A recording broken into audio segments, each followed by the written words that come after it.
पाकिस्तान जा 2 करोड़ 20 लख ॿार स्कूलनि खां ॿाहिरि ऐं तइलीम खां महरूम आहिनि।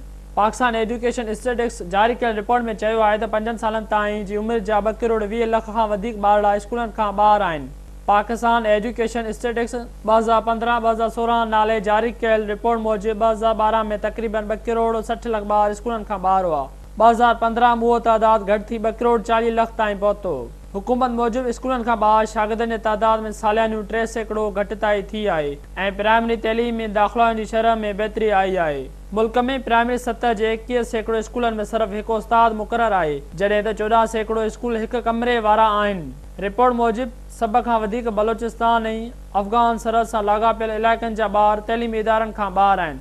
पाकिस्तान जे आइन मूजिबि वफ़ाक़ी ऐं सूबाई हुकूमतूं 5 खां 16 सालनि जे उमिरि वारनि ॿारनि खे मुफ़्त तइलीम ॾियण जो पाबंद हुजण बावजूदि उन ॾिस में का बहितरी नज़र न आई ऐं नई तइलीम बजट वधाई वई आहे। माहिरनि जो चवणु आहे त दुनिया में उन्हनि मुल्कनि तरक़ी कई आहे जिन क़ौमी पैदावार जो 4% या उन खां बि वधीक तइलीम लाइ मुख़्तस कयो। पाकिस्तान खे तइलीम जे शोबे में हदफ़ हासिल करण लाइ तइलीमी बजट में ख़ातिर ख़्वाह इज़ाफ़ो करणो पवंदो।